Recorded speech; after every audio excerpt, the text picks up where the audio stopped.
niki balik teng sifati Rasulullah nggih. Rasulullah sallallahu alaihi wasallam kula terangno. Cerdase nabi nyen cerdas tenan. Lho iki sing diterangno wong kafir lho mboten tiyang Islam. Orang-orang kafir Mekah itu punya tradisi syirik ya seperti dawuh Imam Syafi'i tadi. Ketika Quran turun itu ada dua kelompok, ada manusia syirik dan ada manusia Yahudi atau apa Nasrani. Disebut ahli napa? Kitab. Makanya Quran kalau membahas orang kafir itu dua diulang.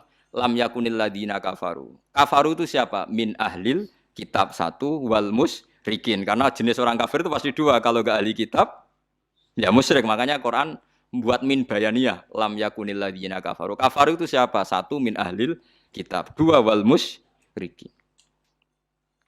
Nah itu Nabi menjelaskan gampang. Orang kafir di depan umum dijelasin. Dan saya temukan dalam Taurat Allah tusyriku billahi syai'an. Kalian jangan melakukan syirik. Ini kata Rasulullah. Ya Abul Qasim, ya Muhammad. Mereka masih jangkar, ya Muhammad.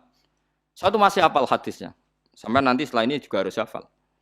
Masalu dzalika masalu rajulin istaro abdan bi khalisi mali min warikin aw dhahabin. Faya'malu li ghairihi wa yu'ti ghullatahu li ghairihi. Ayyukum sarrahu dzalik Nabi. Itu Nabi. Jadi kalau ngajak dialek itu cerdas sekali. Orang melakukan syirik itu sama saja kamu beli budak, beli pegawai atau beli pekerja, beli karyawan. Kamu beli itu pakai uang kamu sendiri. Min warikin aw dzabin, pakai emas kamu, pakai uang kamu. Kemudian budak yang kamu beli itu kerja untuk orang lain. Dan hasilnya pun dikasihkan orang lain. Ayyukum sarrahu dzalik. Kowe seneng di budak sing ngono iku. Jare wong kafir tak pateni ana budak, tak idek-idek.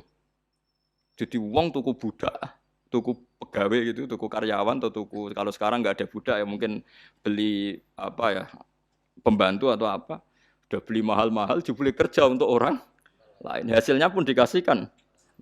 Ayyukum sarrahu dzalik. Apa ada di antara kalian yang suka punya budak seperti itu? Kulluna la nuhibbuhu ya Muhammad. Kita semua tidak senang. Ya seperti itu. Kamu ini diciptakan Allah, dikasih rizkinya Allah, menempat di buminya Allah. Kemudian kamu sujud kepada selain Allah. Itu aneh enggak? Aneh mat. Do Islam separuh. Itu Nabi. Jadi Nabi itu panjang. Orang kok ben Islam ditirakati poso mboten enten sejarah ngoten niku aneh-aneh wae iku. Ono kiai ben pengaruhe gede poso terus tambah ambles ora sunah Rasul iku. Sunah resi-resi niku. Aneh-aneh iku. Nak ngaji yo nganggo ilmu, nganggo hujjah kul falillahil hujjatul baligh. Lah nek ben jaduk ya monggo poso-poso. Iku enak jaduk tetep mati juga kan nanti. Aneh-aneh wae. Diken aku pengen ngalim sing barokah ya nerangno ngeten iki, telaten nerangno, sithik-sithik diterangno sampai munfakin, sampai napa?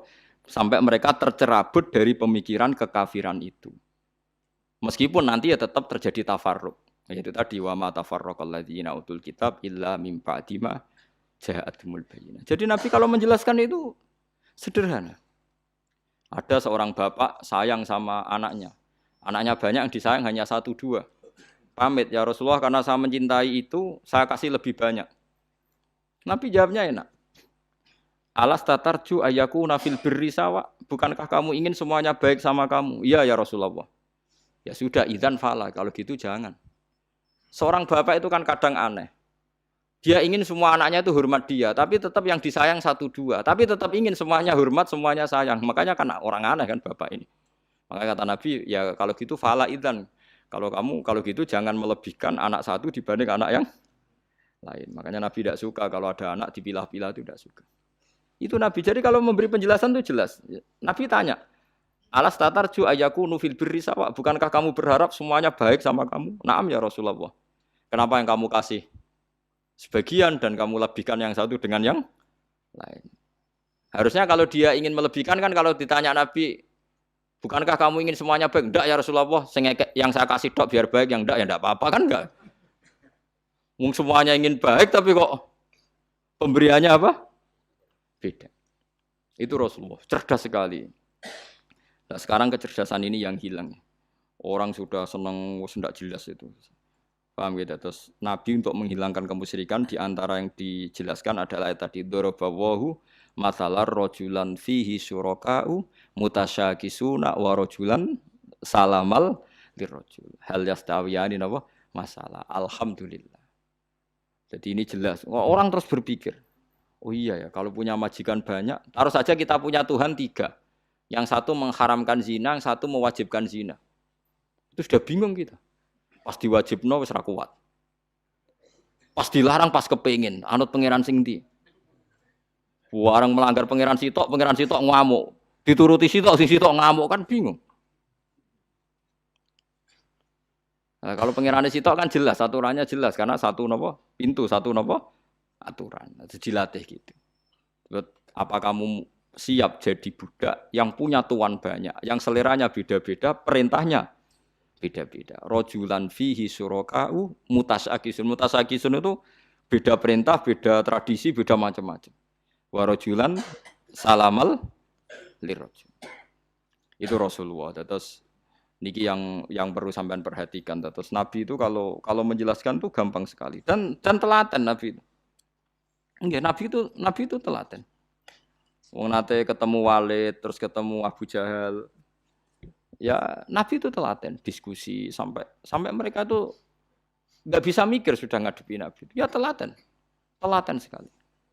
Kalau gak ada kitab ya Musnad Ahmad itu, saya mulai baca sejarah, yaitu tadi seperti Nabi ngadepi anak muda yang ingin zina, ya telaten diterangkan.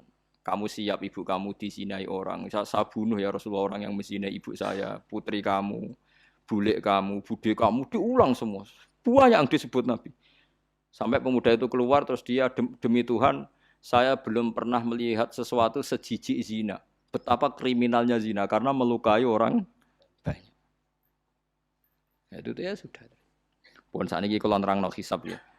Tabarakalladzi ja'ala fis sama'i buruja wa ja'ala fiha siraja wa qamaran munir. Terus ngeten nggih kalau dalam fikih Syafi'iyah, nggih fikih Syafi'iyah. Sebetulnya orang itu boleh percaya hisab. Asal hisab itu qot'i dan dikonsensus. Ya, qot'i dan konsensus. Sampean meskipun punya tradisi pesantren, jangan menolak hisab keliru. Hisab itu dibenarkan Quran. Huwallazi ja'ala syamsa diya'au wal qamara nuran wa qaddarahu manazila li ta'lamu adadas sinina wal hisab. Jadi hisab itu ilmu yang dibenarkan Quran. Cuma masalahnya kalau 1-2 orang itu ada subjektivitas. Atau kadang kurang ahli sehingga salah. Di sini dibutuhkan konsensus, disebut hisab qot'i. Makanya kayak kasus awal kemarin, andai kan tidak ada pengumuman pemerintah pun aku bodoh. Kok kalender Muhammadiyah ya 3 derajat, kalender NU ya sudah di atas 2,5 derajat. Mbok ora ana ru'yah lah aku wani bodoh. Mergo 2 derajat ae mutafaq alaihi iso diru'yah apa meneh sudah 3 napa derajat. Itu beda dengan Dzulhijjah yang sekarang. Itu ada yang bilang 1,5 derajat, ada yang bilang belum 2 derajat. Itu beda, itu subjektif. Boleh diikuti, boleh enggak.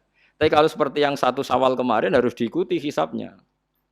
Paham ya? Makanya kalau kata Imam Subki, hisab itu boleh diikuti kalau konsensus bagi para ahlinya. Tapi kelirunya orang-orang yang kadang itu anti hisab. Padahal hisab disebut Quran li ta'lamu adadas sinina wal hisab. Memang Nabi ngendikan sumulir ru'yati wa aftilur ru'yati, ya ru'yah itu penting itu tadi. Tapi ru'yah yang tidak beda dengan hisab, yaitu sama-sama ru'yah plus imkan ru'yah. Jadi kudu ngerti ilmu gini mang jelimet sampai ndak usah terus bikin dikotomi. NU itu ru'yah kalau Muhammadiyah hisab. Sing muni ngono iku sapa? Wong alim ra ono sing muni ngono. Waktu gale ngene, NU kunut Muhammadiyah gak kunut. Kula sebagai wong alim bahasa itu aneh. Imam Syafi'i itu kunut. Imam Syafi'i tahun 150 Hijriah. Saiki tahun 1436. Jadi tahu saya Imam Syafi'i itu kunut, Abu Hanifah itu tidak kunut.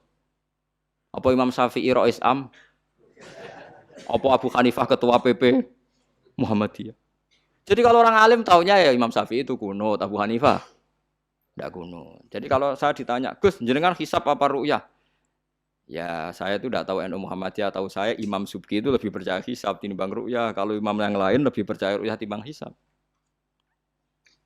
Imam-imam yang dulu-dulu, tapi kita sekarang terjebak politik identitas atau identitas ormas. Jadi ini khasnya NU ini. Tidak ada di tradisi orang alim tidak gitu. Hisab itu ya ilmunya pengira.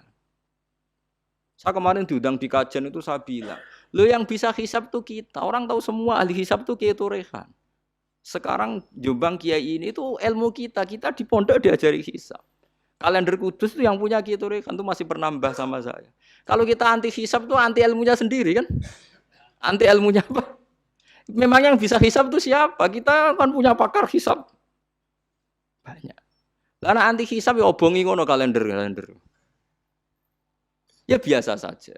Nah, lalu ada masalah itu ketika hisab beda dengan ru'ya. Lah itu aja beda kalau misalnya 1,5 derajat atau 2 derajat. Tapi kalau seperti Syawal kemarin, saya pas setengah 6 orang-orang tanya, Gus nanti terawih ada? Enggak.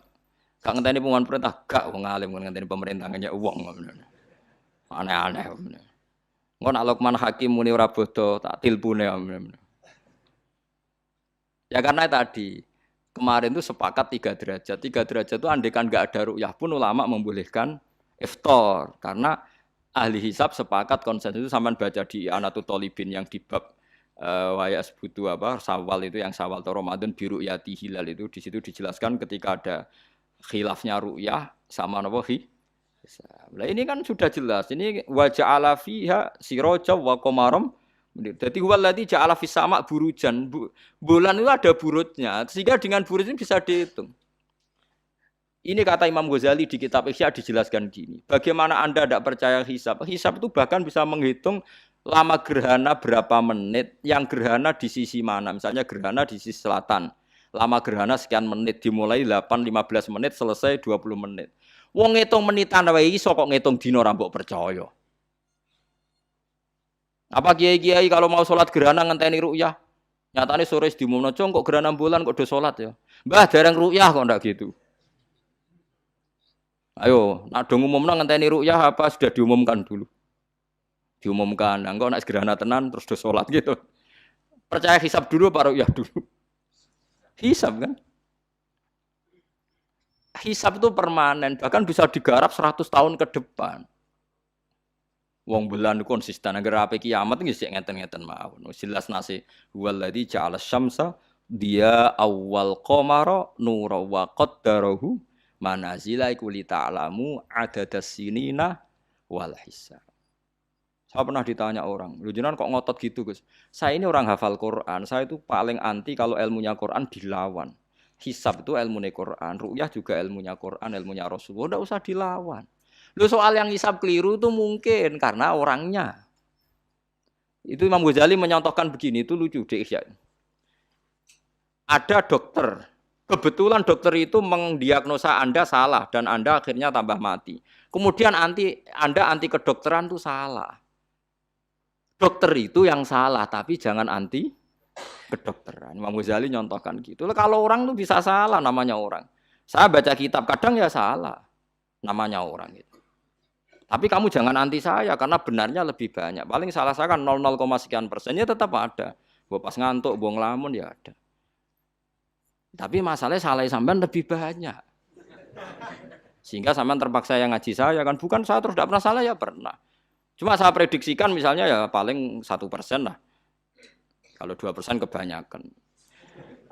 Itu saja mungkin ya pas ngantuk atau tidak fokus atau apalah. Kalau sampai ingin benar saja potensinya salah. Wah itu kan. Lah itu mungkin ahli hisab juga mungkin salah karena manusia. Pas ngitung 00, sekian ngitung hilal buruce ngene pas bojone ngamuk atau pas tagihan BPKB kan terus blober toh garapane terus. Makanya kata Imam Suyuti dibutuhkan konsensus. Orang banyak ahli hisab ternyata memutuskan demikian kayak kemarin 1 Syawal kemarin. Itu kan semua kalender bilang 3 derajat. Wah itu kalau seperti itu mesti setelah istimewa sudah tinggi sekali. Orang sangat ngenteni apa? Ru'yah. Ya tapi ya karena kita percaya ru'yah ngenteni pengumuman ru'yah. Saksinya adalah di Gresik ini, di Aceh. Nah, wong alim mesti maca guyu. Saksi barang kok repot. Mulane anak-anak tanya saya, Gus nanti terawih ndak? Aneh-aneh. Tapi kan pemerintah gak umumno wis bodoh aku sing nanggung. Ada. Paham nggih? Aja geman anti ilmu sing disebut Quran. Itu disebut li ta'lamu adadas sinina. Karena kalau ikmal itu juga belum menyelesaikan, ikmal itu juga masih repot. Nggih to, sampean saiki pikir. Ngendikane Nabi kan jika terjadi fa'in humma alikum fa'akmilu iddata saban salasina yauman. Jika terjadi enggak jelas, humma itu enggak jelas, nah karena mendung tak karena apa. Maka saban disempurnakan 30 hari. Masalahnya yang ngitungnya awal juga sempurnanya awal kok Naksabandia. Misalnya dia ngitung tanggal si Saban Ahad, NU Senin. Buareng jari NU nama mang kok ikmal, tapi jari sing ngitung Ahad, wis ikmal ngaku ngitunge. Paham sampean dulu. Lah iya. Mulane tau mikir to, kula sing ulama sing wis mikir suwi kok mbok bantah. Ya misalnya Naksabandia, sing sering awal kan Naksabandia Sumatera nggih. Sumatera kono ya, Sumatera ya. Dekne ngitunge siji Saban itu Ahad. Kowe ngitunge Senin. Terus bareng Mamang, wis nek Mamang wis ikmal le ikmal. Genepi 30. Jare sing ngitung Ahad. Mun genep bah. Padahal kadang kacek rong dino, genepe awal banget. Makanya sebagian riwayat itu fa'in huma alaikum fakdurulah, bukan fa'akmilu tapi fakduru. Lah kira-kira dhewe artine kira-kira dhewe nak sing mulai Ahad ya sing penting ikmale kok Ahad, nak sing Senin ya ikmale kok Senin, paham ya? Paham sih kalau maksudnya. Tapi sementing ojo anti hisab. Wong hisab dibakas Quran. Wal qamara qaddarnahu manazila hatta ada kal urjunil qadim. Ukuran tanggal 1 pokoke bulan wis melengkung koyo pelapah kurma. Lah terus ulama darani iku melengkung ning ufuk apa melengkung fi nazaril aini. Terus ulama eno darani yo melengkung fi nazaril aini ngenteni ru'yah. Sitok darani ora pokoke anggere sing liwati ufuk ya tanggal 1. Lah masalahe Qur'ane ya ora nerangno. Kal urjunil qadim fi nazaril aini apa hakikatan. Lha kok gak tau mikir tok kono to. Ngopah-poh. Niku anggere dibantah. Nek sinaumu wis suwi kaya aku bantahlah, anak ora semeneng ae. Sementing ojo anti ilmu sing disebut Quran. Kok malah NU Muhammadiyah. Ulama ora di urusan mbek niku. Ulama iku urusane mbek wong dhisik-dhisik. Dadi roh kula kuno tu madzhab Imam Syafi'i, ora kuno madzhab Abu Hanifah. Kula jejak goblok terus kuno tu madzhab NU. NU di madzhab iku kapan wong? Wong NU dhewe anut Imam Syafi'i. Mbah Sim lo takoki. Sampeyan wali takoki. Mbah jenengan Syafi'i napa NU? Muni Syafi'iyah. Ya kira-kira Mbah Sim takoki Mbah jenengan NU napa mazhab Syafi'i? Muni piye jawab? Syafi'iyah mesti. Ya to ora. Lho gak kira-kira. Aneh-aneh.